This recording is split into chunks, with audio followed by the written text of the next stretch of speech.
Hey everyone, today I'm going to be doing some commentary for Heroic Blackhorn in Dragon Soul from the tank POV. So, first off, this is a little controversial. So, I'm going to be just soaking uh, these little purple things at the beginning as a bloody K. It's not like totally necessary, but it can help if your raid is struggling at all with the soaks. It really helps, but it's going to depend on your raid. If that's what you're wiping to, I would just soak this stuff. Otherwise, you can tank the ads. One thing you can do too is you can start this fight mounted and you can really quickly get to each one. Obviously, you won't be able to use abilities though.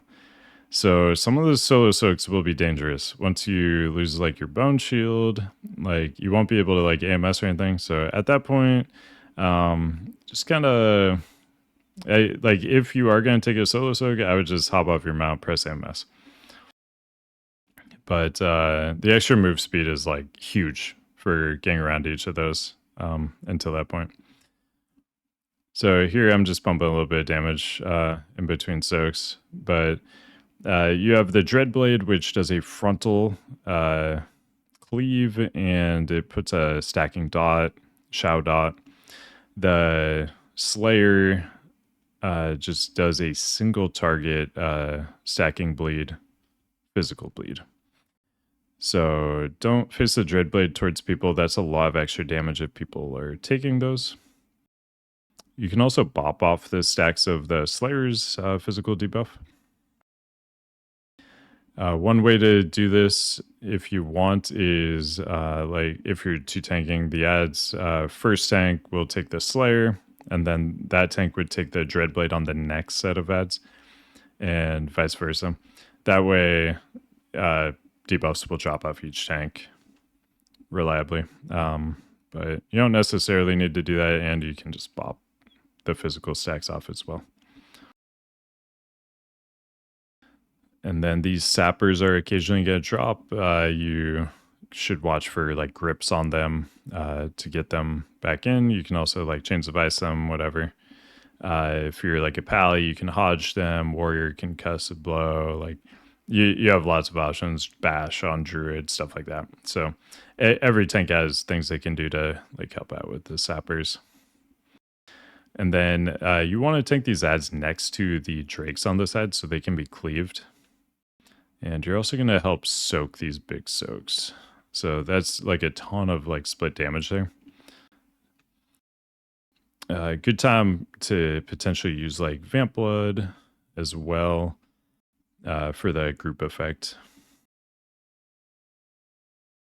But you'll go through all this 3 times, 3 sets of those ads, and then the boss will come down. This is a fight I would for sure go full tanky on. This guy hits super hard.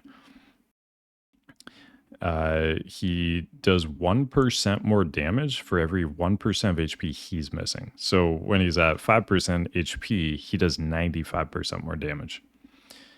He's also going to frequently be casting Devastate, which puts a Sunder armor debuff on you. That stacks, and 20% armor per stack. So typically what you want to do is when a tank reaches 2 stacks, you'll do a swap. Goriona will come down as well. She has a frontal breath. So like AMS is great for that. But the tanks are basically going to swap when one tank gets 2. So when I got 2, I taunted Goriona. Our other tank taunted Blackhorn. And then when my stacks dropped, I just picked up Blackhorn. Our other tank, it has a lower timer on his Sunder now.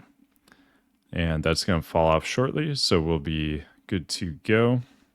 There's going to be 5 Devastate casts in the time it takes for the Sunders to fall off one tank if you're swapping at 2.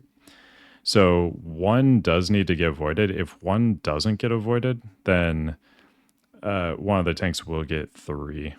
So anytime you have anytime you do get an avoid and like one tank has their sax drop, you can do that early swap like we did on that other one. At like 20%, Gorion is going to fly away though.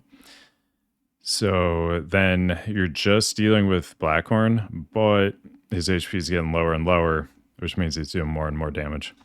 The Devastate's also an instant attack. It's not an on next hit ability.